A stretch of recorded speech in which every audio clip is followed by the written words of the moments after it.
First things first, just to address this lever, Gary, as you're pointing out, it was in the video yesterday, but it wasn't representative of anything I was talking about. It wasn't the experiment I did or have shown. I was messing around with these blocks afterwards because I wanted to try and see that the one mass at one distance, in theory, if we put it out twice as far, it should get the same speed to conserve the kinetic energy, so I thought. But it was always getting a little bit more on the further distance. So I knew it had to be something to do with the distance the lever was moving. It was a greater distance travelled on the further position on the lever, and I wondered whether that was something to do. And I was trying to even it up by putting a block on.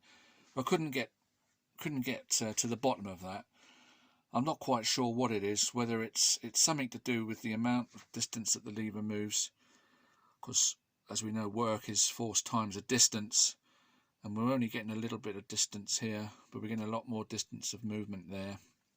Anyway, but it was nothing to do with the video that I was talking about yesterday or anything I've shown. Got to hold my hands up. I got this wrong. This is what I did in that experiment. The fulcrum's here. There's a 3-inch to the first position. That would be double, 6 inches. I did it from here, 8 inches. So it's 2 and a bit. If it was one more, would be 9. That would be 3 to 1. So it's just under 3 to 1. Yeah, I got that all wrong. That's the 1 position, that's the 2, and that's where I did it from. So it's 2 and 2/3. Anyway, that clears that up. Now, the great debunk, slam dunk, as I was expecting, turned into a bit of a damp squib. Not least could I convince you, Gary. It seemed I failed to convince anybody else of what I was saying. So let's just clarify things a little bit first. Let's look at what the physics says. Follow along, please, if you can. One mass going at 10 velocities. The kinetic energy would say half the mass times the velocity squared. Well, that would be 1/2 times 100 equals 50 kinetic energy from this one mass going along. The one mass colliding into the other, and both going along now at 5 velocity, kinetic energy would say 1/2 times 25, which is 5 times 5 is 25, times 1/2 is 12.5. The same for the other way. 2 12.5s is 25 kinetic energy. So by the collision and both going along at 5 velocity, science says we've got 25 units of kinetic energy in the second case, and 50 with the one mass going along. So we've lost 25 units of kinetic energy. We've lost half somewhere, right? And that's what you're asking, is where's that half where's the half the energy gone? And we're not talking about losing any energy in this collision. We're going to make it a perfect collision. No friction, no heat, no vibration, nothing.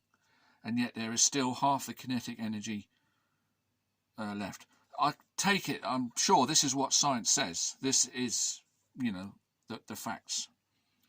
This is the case that science says. I hope everybody agrees with that. If not, let me know. But I think that's what it is. Now, this is the second scenario. First scenario is we use kinetic energy to see what happens when these two masses colliding along. We've lost half the kinetic energy. Gary's momentums. The one mass going at 10V, mass times velocity, 1 times 10 is 10 units of energy. Forget the joules, I wasn't bothered about that. It was just something to call the energy. Call it momentums or energy, 10 units of energy. 10 momentums, 10 units of energy. Colliding, both going along at 5, that is now 2 times 5 equals 10 units of energy. Exactly the same. The one going along on its own, 10 units of energy.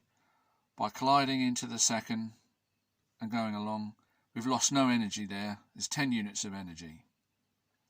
In the kinetic energy, I think we've lost half the energy. Right, that's the conundrum. That's what we're talking about. Which one is right? Which one is right? They can't both be right. And I'm arguing that, of course, this is correct. And if this is correct, then we have lost half the energy somewhere. Where has it gone? It must have gone in moving this mass. In Gary's theory, there is no energy lost. What we had in the one case before the collision, we've still got at the end after the collision. No energy has been lost in moving this mass. That's the conundrum, that's the paradox. Now, which one is right, guys?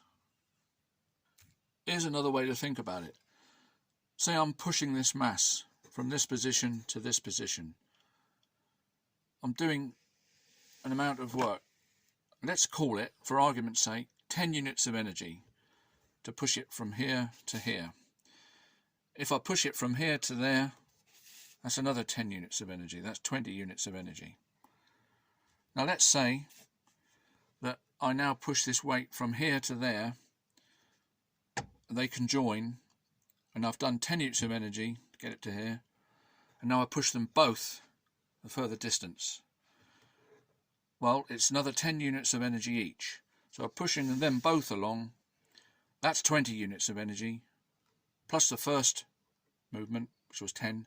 So 30 units of energy altogether to end up in this position. 30 units of energy.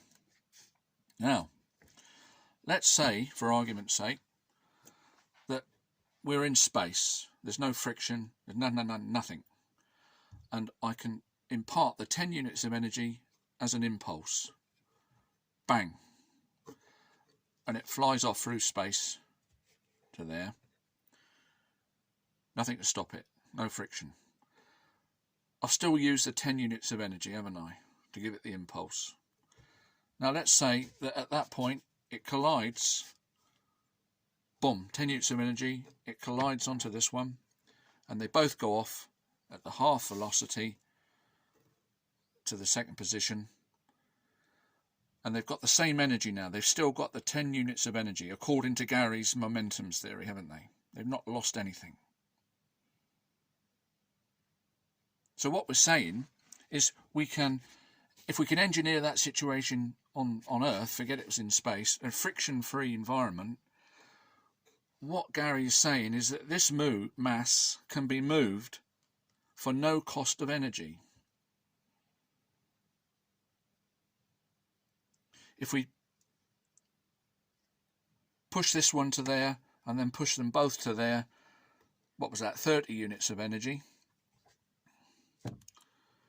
But if I use an impulse and it flies and collides and then they both end up there, I've only used 10 units of energy. Think of it this way. I can, yeah, if I push this one the whole distance, that's 20 units of energy. If I push them both this distance, that's 40 units of energy.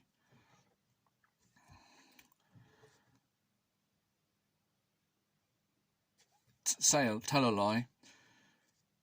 If I just want to move this mass from here to here, it's going to cost me some energy, isn't it? It's got to. Well, it costs 10 units of energy. We've already worked that out.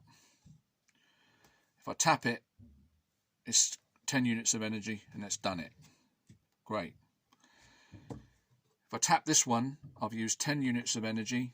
It's gone to there, and I've got them both there for the 10 units of energy. Whereas if I pushed them along individually, it would have cost me 30 units of energy. So what we're saying here is that Gary's momentum theory is saying that we can move a mass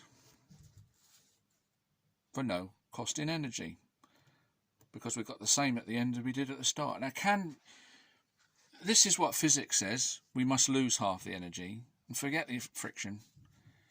We've got to lose half the energy in moving a mass, haven't we? Does anybody think you can move a mass without a cost in energy or an expenditure of energy? No. So anyway, thoughts on that, please. Which one is right?